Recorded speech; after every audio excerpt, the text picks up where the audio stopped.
Welcome to another episode. Welcome to another episode of Leaving a Rich Legacy with Jessica Rich. I am your host, Jessica Rich, and I am so excited to talk about things that we pray for and knowing if it's right for us. So, episode 5, the title was Leaving the Job I Prayed For, where I interviewed Shanita Harrison about a job that she had prayed for, she had prepared for that opportunity, and she had to walk away.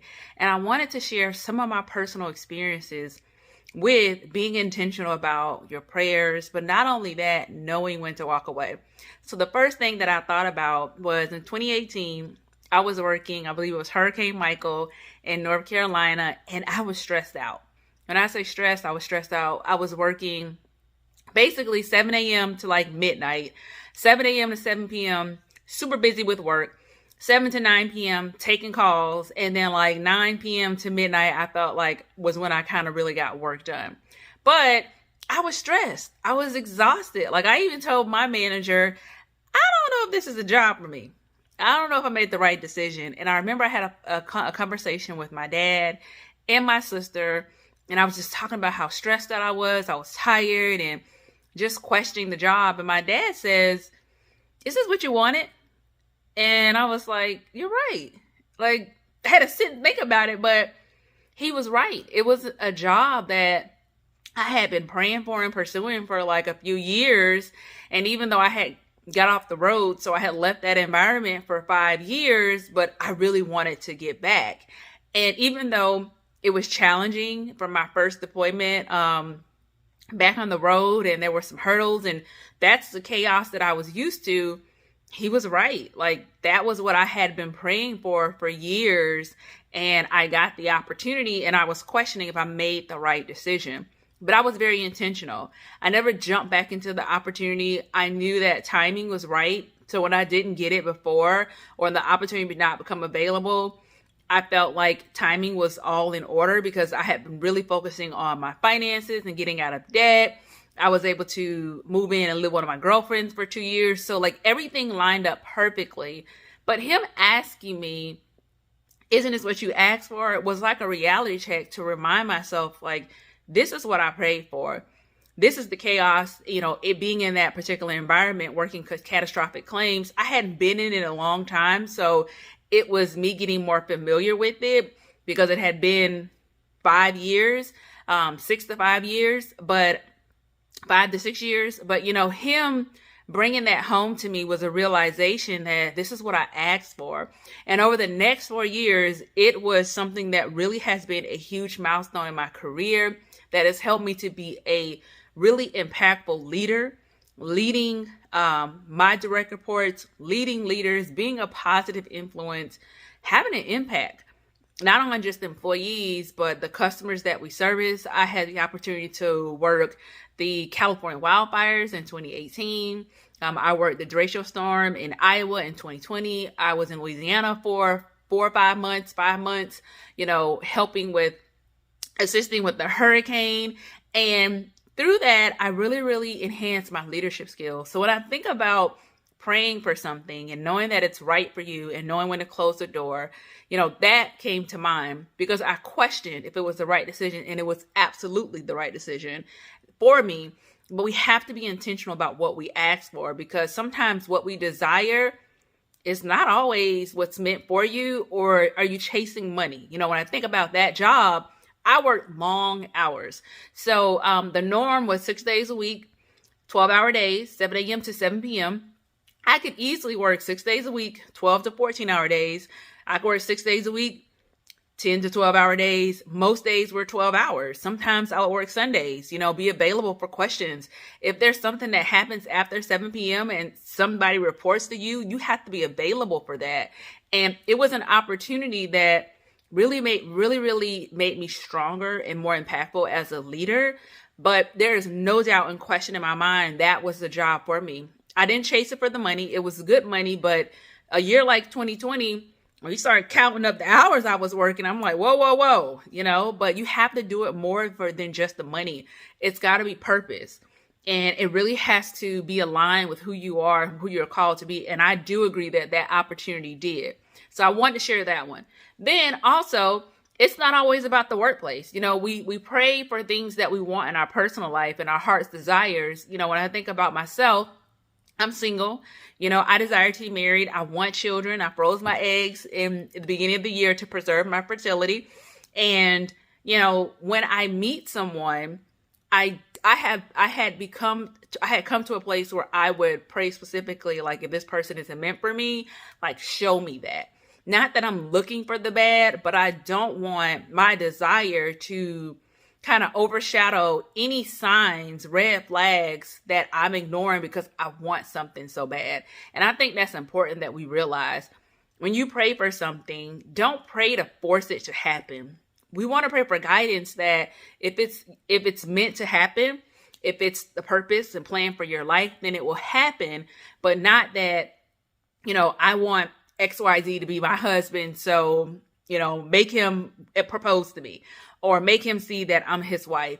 I remember I saw this video on YouTube, and I don't know what conference it was for, but Sarah Jake Roberts and her husband were like just taking some questions from the audience.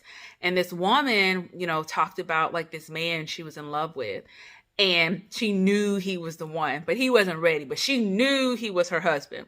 And she knew he was her husband because she had prayed and fasted. And their response was to pray for her to release him, right? Not to pray for him to come to his senses, not to pray for her to wait for him, not to pray for him to propose and see that she's the one. It was to release him. And when I think about that, I think about when we sometimes pray for what we want. Like, if a man tells me that they're not ready, they're not ready to settle down, or they're not ready to give me what I need, in my mind, you're not the one.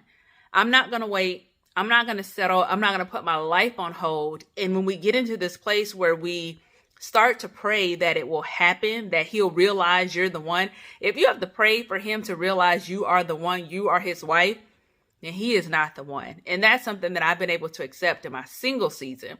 But when we have our heart set on something, we pray that it happens and it comes through, but maybe that's not what's meant to be.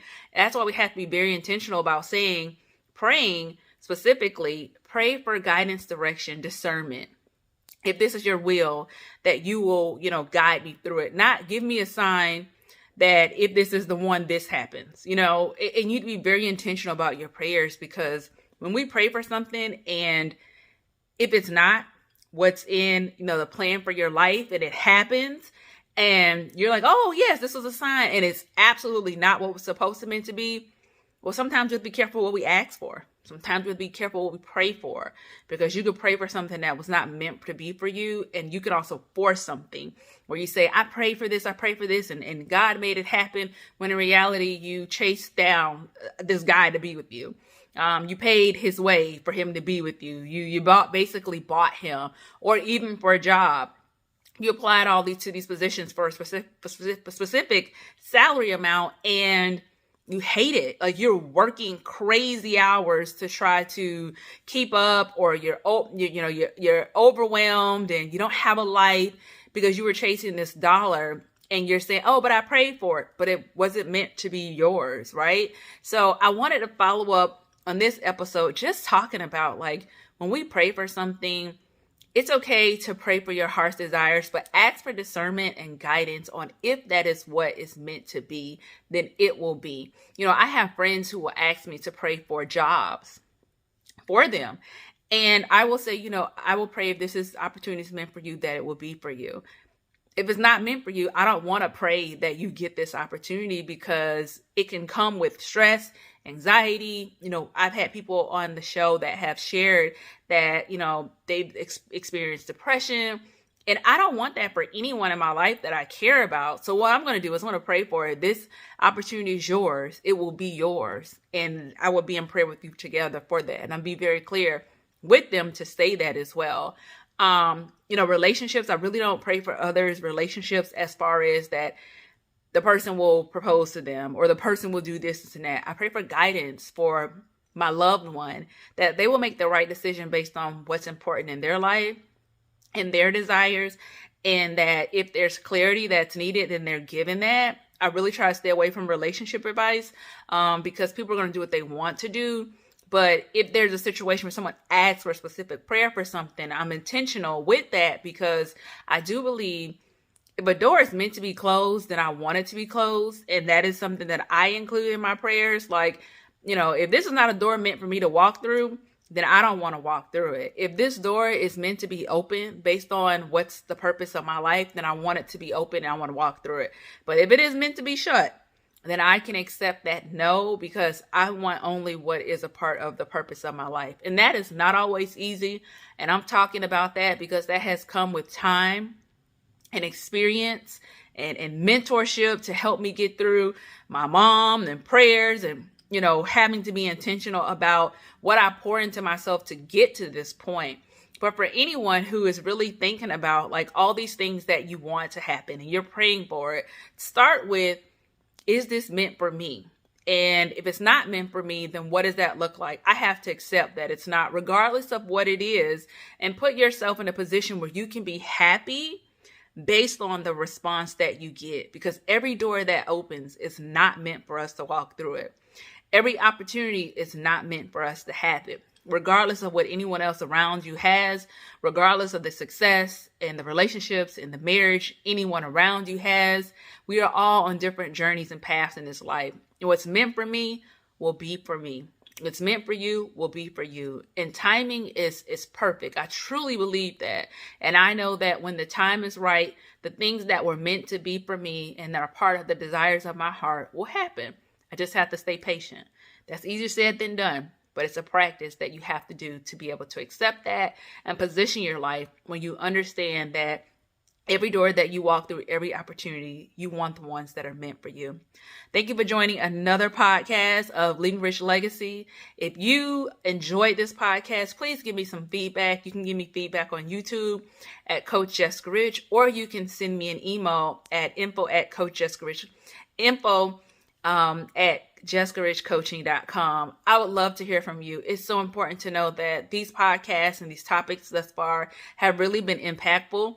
As I've said on prior episodes, this is like a love letter to myself. All the conversations that I just didn't have with the people around me growing up, whether that's my mom, my siblings, associates, friends, all of these topics, I'm hoping to really help someone else become a better version of themselves, but then also help others break generational patterns and create generational legacies based on these topics that we will have that can range from 5 minutes, 10 minutes. Some of the podcast interviews have been up to an hour, but they're all so important to our community and they're so important to me as I go through this journey.